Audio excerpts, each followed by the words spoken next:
Ji. For example हम इससे पहले हमने डिस्कस किया था कि for example what is your profit maximisation point, ठीक है, क्या क्वांटिटी होगी, कितनी क्वांटिटी प्रोड्यूस करोगे without using the concept of marginal. हमने क्या किया था, एग्रीगेट बेसिस पे डिसीजन लिया था। अभी हम क्या करने जा रहे हैं, अभी हम डिसाइड करने जा रहे हैं कि हमारे पास जो मार्जिनल एनालिसिस है, ठीक है, on the basis of marginal analysis हम यहाँ पे कितनी आउटपुट प्रोड्यूस कर सकते हैं और क्या डिसीजन आएंगे। हमने कहा what is the MR, MR stand for marginal revenue, MC, MC stand for marginal cost, ठीक है। अब हम यहाँ पे कर रहे हैं फॉर एग्जांपल, क्योंकि usually frequently MR and MC use होगा। हमने कहा फॉर एग्जांपल अगर आउटपुट इंक्रीज होता है, क्या आउटपुट इंक्रीज होने के साथ साथ इन द परफेक्ट कंपटीशन, अगर मैं आपसे कहता हूं कि आउटपुट इंक्रीज होता है, आउटपुट इंक्रीज होने के साथ आपका मार्जिनल रेवेन्यू इंक्रीज होगा या नहीं होगा, तो आपका जवाब क्या होगा, आप कहोगे कि मार्जिनल रेवेन्यू, आउटपुट आउटपुट का ताल्लुक मार्जिनल रेवेन्यू से नहीं है। अगर आउटपुट जितना भी हो जाए, इंक्रीज हो डिक्रीज हो, मेरा मार्जिनल रेवेन्यू जो है वो क्या होगा, वो कांस्टेंट होगा, जो कि हमने टेबल टेबल जो अभी ड्रॉ किया था, ठीक है, उसमें हमने रीड किया। लेकिन मेरी मार्जिनल कॉस्ट जरूर इंक्रीज और डिक्रीज होगी अगर मेरा आउटपुट बढ़ता है, क्योंकि मैंने कॉस्ट के चैप्टर में ये पढ़ा था कि आउटपुट अगर मेरा इंक्रीज या डिक्रीज करोगे तो मेरी मार्जिनल कॉस्ट जो है उसके अंदर चेंजिंग जरूर आएगी।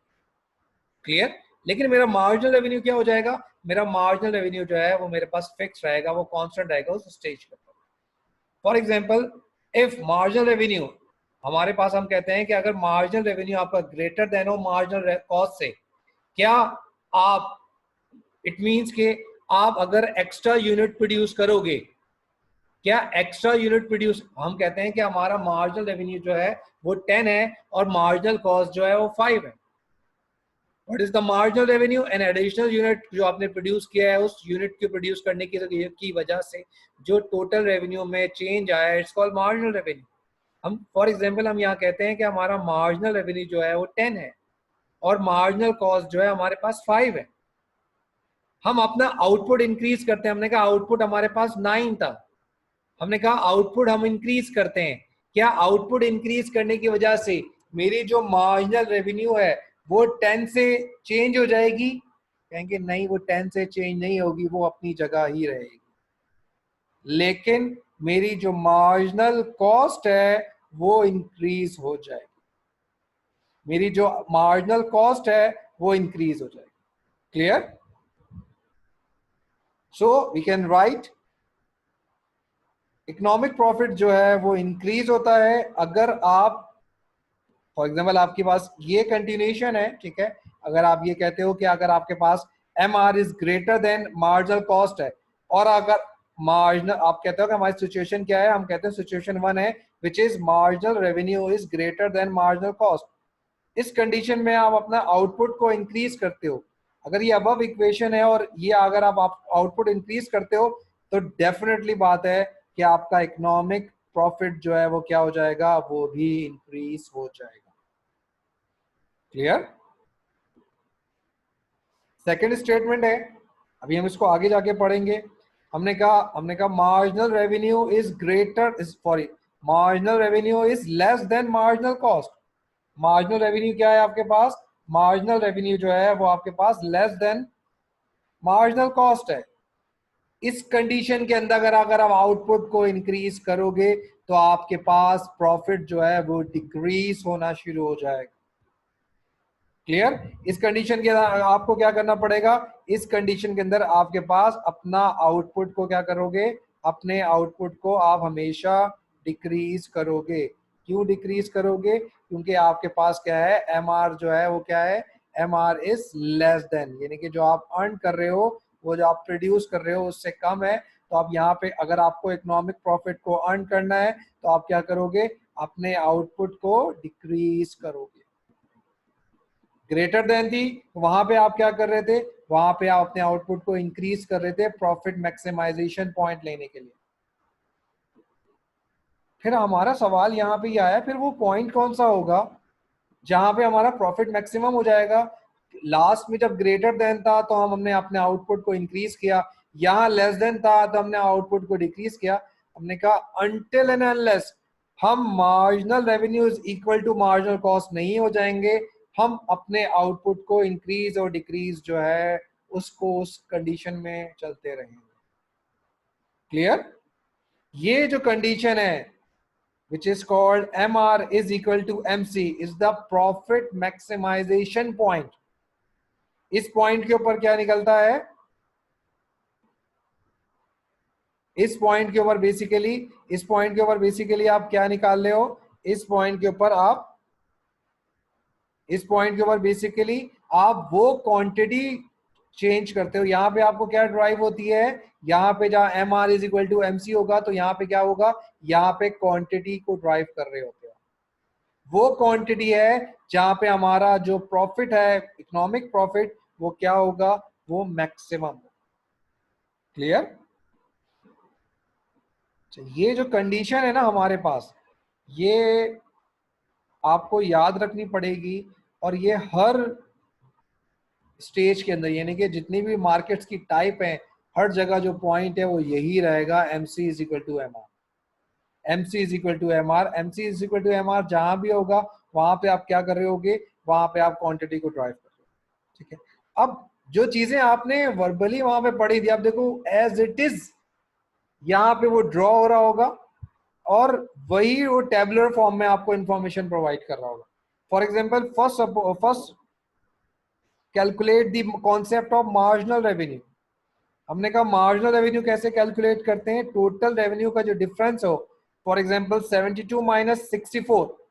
फॉर एग्जांपल हमने कहा 64 कैसे आया? 8 क्वांटिटी थी, 8 रुपीज ही प्राइस है, 64, 8 8 जा 64। 9 क्वांटिटी थी, 8 रुपीज प्राइस है, 9 8 जा 72। 10 क्वांटिटी थी, 8 रुपीज प्राइस है, 10 8 जा 80। क्लियर? इन दोनों का डिफरेंस ले लिया, इट्स कॉल्ड 8। ये क्या हो गया? हमने कहा मार्जिनल रेवेन्यू और हमारी मार्जिनल कॉस्ट जो है वो क्या है? दोनों एक है। ठीक है, जब भी हमने यहाँ पे स्ट्रेट लाइन को ड्रॉ किया। क्लियर? हमने कहा चले ये हमारे पास कॉस्ट लाइन गिवन है। अब हमने कहा कि जब आउटपुट इंक्रीज होता है, तो हमारा marginal revenue over the production वो क्या होगा? ओवर दी प्रोडक्शन जो मार्जिनल रेवेन्यू होता है वो क्या होता है? वो कांस्टेंट। जिस तरह आउटपुट इंक्रीज हो रहा है, हमारा marginal revenue over the production constant है। लेकिन हमने कहा टोटल रेवेन्यू इंक्रीज होता रहता है और टोटल कॉस्ट इंक्रीज रहती है। क्लियर? ठीक है, हमने कहा चले अब हम टोटल कॉस्ट भी कैलकुलेट कर लेते हैं। सॉरी, हमने कहा हम मार्जिनल कॉस्ट, टोटल कॉस्ट की हेल्प से हम मार्जिनल कॉस्ट भी हमने कैलकुलेट कर लिया। हमने कहा फॉर एग्जांपल हमने यहाँ पे ये बोला कि ये हमारी टोटल कॉस्ट गिवन थी। हमने इन दोनों का डिफरेंस लिया, जो डिफरेंस आया उस कॉल मार्जिनल कॉस्ट। हमने कहा ये हमारे पास मार्जिनल कॉस्ट आ गई। अब आप यहाँ पे ये देखो, marginal revenue is greater than marginal cost. Marginal revenue is greater than marginal cost. आप जिस तरह आउटपुट को इंक्रीज करोगे, आपका प्रॉफिट इंक्रीज होना शुरू हो जाएगा। आपने कहा 8 is greater then 7, marginal cost is greater then 7। आपने आउटपुट इंक्रीज किया, मार्जिनल कॉस्ट 29 पे आ गई। क्लियर? मार्जिनल कॉस्ट किस पे आ गई है? मार्जिनल कॉस्ट जो है वो 28 पे आ गई। क्लियर? फॉर एग्जाम्पल हम कहते हैं कि डाउनवर्ड से हम लेते हैं, हमने कहा कि marginal cost is greater than marginal revenue. हम अगर आउटपुट को डिक्रीज करेंगे तो हमारा ये पॉइंट है 12 यूनिट के ऊपर खड़े हुए हैं, मार्जिनल रेवेन्यू 8 है, मार्जिनल कॉस्ट 16 है। हमने कहा प्रॉफिट हमारे पास 20 है। हम अगर आउटपुट को डिक्रीज करेंगे तो हमारा प्रॉफिट इंक्रीज हो जाएगा। क्लियर? यही बात हमने पढ़ी थी। क्लियर है? ठीक है, अब हमने देखा कि ये मार्जिनल रेवेन्यू ड्रॉ हो गया है और ये मार्जिनल कॉस्ट ड्रॉ हो गई है, जो कि लास्ट क्लास में ये आपको मैंने बताया था। It's look like hockey shape. ये देखो, ये hockey shape as it is आ गई। क्लियर? हमने कहा कि प्रॉफिट मैक्सिमाइजेशन पॉइंट कौन सा होगा, कि इनमें से कोई भी प्रॉफिट मैक्सिमाइजेशन पॉइंट नहीं है, क्योंकि M R is equal to 8, यहाँ पे 8 कहीं भी नहीं। ठीक है, हमने कहा कि फॉर एग्जांपल जिस पॉइंट पे मार्जिनल रेवेन्यू इंटरसेक्ट करती है, जिस पॉइंट पे मार्जिनल रेवेन्यू जो है वो इंटरसेक्ट करती है मार्जिनल कॉस्ट को, यानी कि मार्जिनल कॉस्ट इंटरसेक्ट करती है मार्जिनल रेवेन्यू को, ये पॉइंट है, इस पे हम एक वर्टिकल लाइन ड्रॉ कर लेते हैं। वो हमारे पास क्या होती है, वो हमारे पास क्वांटिटी होती है, वो क्वांटिटी जो हमें मैक्सिमम, वो हमें क्या प्रोवाइड कर रही होती है, वो हमें मैक्सिमम प्रॉफिट की तरफ लेके दिखा रही है कि अगर हम 10 आउटपुट प्रोड्यूस करेंगे तो हमारा जो प्रॉफिट होगा वो क्या होगा, वो हमारा प्रॉफिट जो होगा वो हमारे पास मैक्सिमम होगा, जो कि हम ऑलरेडी इसको कवर कर चुके थे by using the concept of T R minus T C.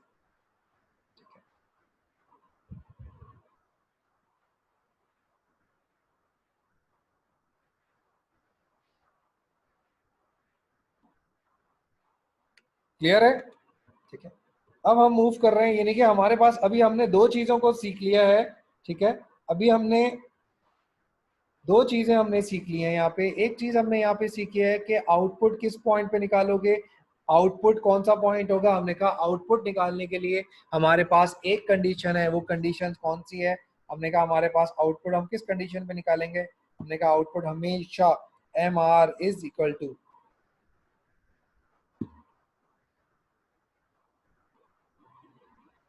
Clear, यहां से क्या ड्राइव होगी, यहां से आप क्वांटिटी निकालोगे। प्राइस कहां से देगी, प्राइस आपको मार्केट सेट करके दे रही होगी। क्लियर, कॉस्ट आपके पास कहां से आती है, कॉस्ट आपके पास जो है वो क्या है, इंटरनल फैक्टर है, वो आपकी इंटरनल जो मशीनरी और जो वेरिएबल, उसकी वेरिएबल कॉस्ट और फिक्स कॉस्ट होती है उसको देखते हुए आप, यहां तक हमने ये डिसाइड कर लिया कि किस पॉइंट पे हमारे पास प्रॉफिट मैक्सिमाइजेशन पॉइंट होगी। ठीक है, किस पॉइंट पे हमारे पास चीजें होंगी। फॉर एग्जाम्पल हम यहाँ बात करते हैं कि यूजुअली ऐसा होता तो नहीं है कि कोई भी फर्म है अगर वो परफेक्ट कंपटीशन के अंदर है तो वो हमेशा ही प्रॉफिट अर्न करे, हो सकता है वो लॉस हो रहा हो उसको। अब यहाँ पे अगर प्रॉफिट वो अर्न कर रही है तो कोई भी प्रॉफिट, जो कोई फर्म अगर प्रॉफिट अर्न कर रही होती है तो कभी भी वो अपने बिजनेस को वाइंड अप नहीं करता, वो अपना उसको वाइंड अप नहीं कर रहा होता, वो हमेशा उसकी कोशिश यही होती है कि वो ज्यादा से ज्यादा उस पर प्रॉफिट अर्न कर सके। क्लियर, उसकी हमेशा से ख्वाहिश ये रहती है कि वो जो प्रॉफिट अर्न करे, ठीक है, तो वो उसको मिल रहा है तो उसको कोई प्रॉब्लम नहीं होगी। लेकिन अगर फॉर एग्जांपल हमने कहा कि अगर कोई बिजनेस ऐसा है जहां पे हमें इकोनॉमिक लॉस हो रहा है तो हमारे पास दो ऑप्शन आते हैं। कौन सा ऑप्शन आ रहा है, हमने कहा या तो हम उस बिजनेस के अंदर से, उस मार्केट के अंदर से हम फौरन एग्जिट कर जाएं, हम चले जाएं, सारा कारोबार अपना सोल्ड आउट करें किसी और को और उस जगह से जाके किसी और जगह सेटलमेंट करें या कुछ भी करें। क्लियर, या दूसरी कंडीशन ये है कि कुछ टाइम पीरियड के लिए हम अपना बिजनेस को क्या कर लें, कुछ टाइम पीरियड के लिए हम अपने बिजनेस को शट डाउन कर लें। क्लियर, इट मींस कि अगर मैं एग्जिट करूंगा तो वो परमानेंट बेसिस पे होगा और अगर मैं शट डाउन करूंगा तो वो टेम्पररी बेसिस पे होगा। क्लियर, अगर मैं शट डाउन करूंगा, ठीक है, तो मेरे पास क्या होगा, अगर मैं शट डाउन कर रहा हूं तो मेरे पास बेसिकली शट डाउन में मेरे पास क्या हो रहा है, वो टेम्पररी होता है कि कुछ टाइम पीरियड के बाद जो है, फॉर एग्जांपल हम ये अक्सर यूजुअली फर्म जो होती हैं वो फर्म, बस ये कॉन्सेप्ट मैं खत्म कर रहा हूँ। ठीक है, मैं खुद भी इस वक्त जो टाइड अप हो गया हूँ। ठीक है, मैं ये कॉन्सेप्ट को समझाना चाह रहा हूँ, उसके बाद खत्म कर दूंगा, एक ग्राफ ड्रॉ हो जाए ताकि आपकी मेहनत आपको वसूल हो जाए। फॉर एग्जाम्पल हमने यहाँ पे कहा कि अगर फर्म लॉस कंडीशन के अंदर है और उसको पता है कि ये कंडीशन नहीं चलने वाली, तो वो मार्केट से क्या कर जाएगा, एग्जिट कर जाएगा। अगर उसको पता है कि ये कंडीशन टेम्पररी है, तो वो क्या करेगा, टेम्पररी जो है उसको ऑफ कर देगा।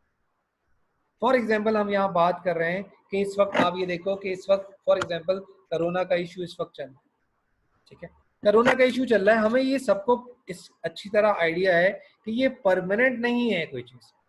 अगर मैं जाके फॉर एग्जाम्पल शॉप खोल रहा हूँ और मुझे इकोनॉमिक लॉस हो रहा है, इकोनॉमिक लॉस क्या हो रहा है, इकोनॉमिक लॉस का क्या मतलब ये है कि मैं जितना अर्न कर रहा हूँ, जितनी मेरी सेल्स हो रही है, उससे मेरी कॉस्ट कवर नहीं हो रही है, इट मीन्स कि इकोनॉमिक लॉस है। जब मेरा वो इकोनॉमिक लॉस हो रहा है, तो मैं क्या करूंगा, मैं उसको ये देखूंगा कि ये लॉस मेरा परमानेंट बेसिस पे है या क्यों हो रहा है। फॉर एग्जांपल मैंने कहा कि मेरे पास कस्टमर इस वक्त इसलिए नहीं आ रहे क्योंकि कोरोना की वजह से लॉकडाउन हुआ है। मैं क्या करूंगा, मैं शॉप जो हो वो ऑलरेडी जो है, ठीक है, शॉप जो है वो ऑलरेडी जो है वो मैं कुछ टाइम पीरियड के लिए क्लोज कर दूंगा, which is called temporary shutdown. लेकिन मैं ये देखूंगा कि कोरोना खत्म हो गया है, इसके बावजूद मेरी जो शॉप की सेल्स है वो इंक्रीज नहीं हो रही है, ठीक है, मैं क्या करूंगा, फिर मैं ये डिसाइड करूंगा कि मैं इसको परमानेंट बंद करूं या टेम्पररी बंद करूं। मैं ये सोचूंगा कि पहले इसको टेम्पररी बंद करूंगा, उसके बावजूद उस पॉइंट तक मेरे पास नहीं आ रही होगी तो मैं उसको क्या कर लूंगा, मैं उसको परमानेंट क्लोज करके उस मार्केट से एग्जिट कर जाऊंगा। क्लियर? अब फॉर एग्जाम्पल उन्होंने कहा है कि शटडाउन की क्या कंडीशन है, अगर वो शट डाउन कर रहा है, क्योंकि यहाँ पे आप ये देखो कि इसको लिंक अप जो आप कर रहे होते हो वो अपने थ्योरी ऑफ कॉस्ट के चैप्टर से कर रहे हो। आप ये कहते हो कि जो भी इसको लिंक डाउन करते हो वो किससे कर रहे होते हो, वो हमारे पास थ्योरी ऑफ कॉस्ट से इसको लिंक डाउन हो रहा होता है।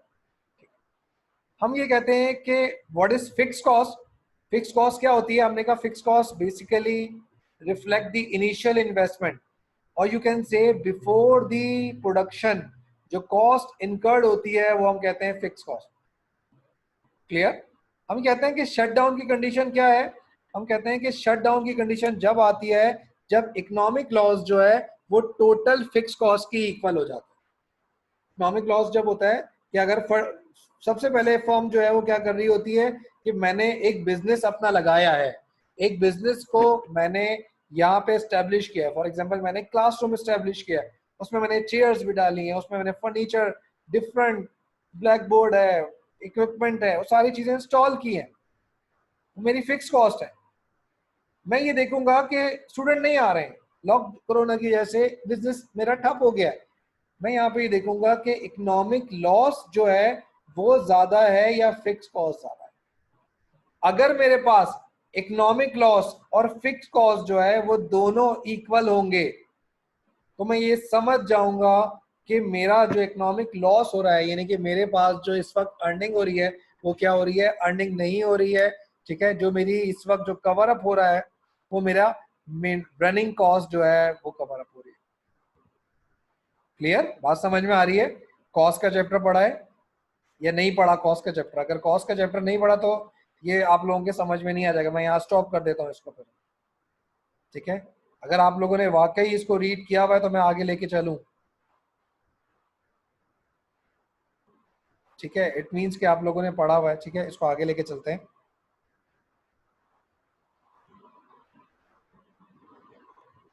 फॉर एग्जाम्पल हम यहाँ पे बोलते हैं कि अगर फिक्स कॉस्ट के अंदर हम वेरिएबल कॉस्ट भी एडअप कर लेंगे, फिक्स कॉस्ट के अंदर अगर मैं वेरिएबल कॉस्ट भी एडअप कर लूंगा, फिक्स कॉस्ट के अंदर फॉर एग्जांपल फिक्स कॉस्ट मेरे पास 10 थी, वेरिएबल कॉस्ट मेरे पास 5 है, तो मेरे पास टोटल कॉस्ट कितनी हो गई, टोटल कॉस्ट मेरे पास 15 हो। मेरा रेवेन्यू जो आ रहा है वो 10 आ रहा है, मेरा रेवेन्यू फॉर एग्जांपल मैं इसको लिख दूं, for example TC which is called total cost is equal to fixed cost plus variable cost, ठीक है। हमने कहा हमारी टोटल कॉस्ट इज 15, 15 की कैलकुलेशन थी 10 प्लस 5, क्लियर? हमने कहा our T R is equal to 10, T R is equal to 10। हमने कहा इकोनॉमिक लॉस जो है हमारे पास, वो हमारे पास कितना है? इकोनॉमिक लॉस हमारे पास 5 से, इकोनॉमिक लॉस जो है हमारे पास 5 से। अब मुझे बताइए कि क्या इस कंडीशन में मुझे अपना बिजनेस जो है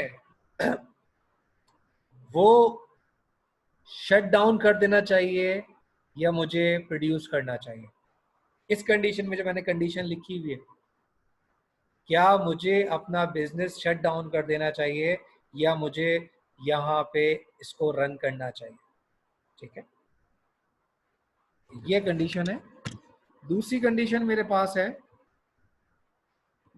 total cost is equal to fix cost plus variable cost. 15 की कैलकुलेशन जो है थोड़ी डिफरेंट है। हमने कहा 5 प्लस 10, सेम वही condition, T R is equal to 10 और इकोनॉमिक लॉस जो है हमारे पास वो कितने से है? हमने कहा 5 से।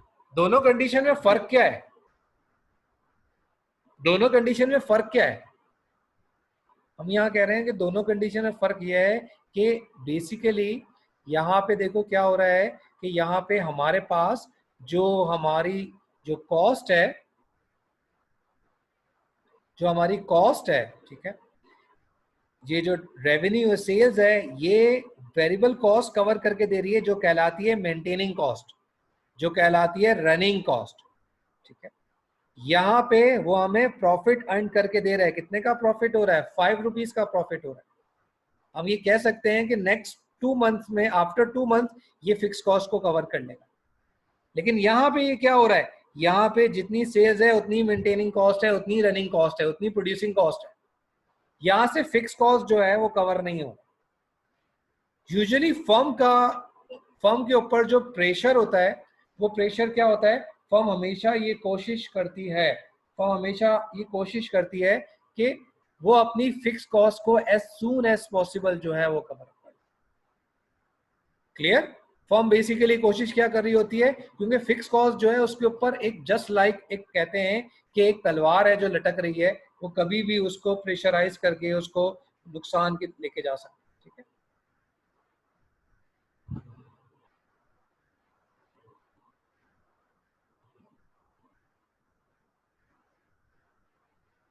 मैंने लिखा हुआ है अगर टोटल रेवेन्यू एक्सीड कर जाए टोटल रेवेन्यू कॉस्ट से तो फर्म जो है, ठीक है,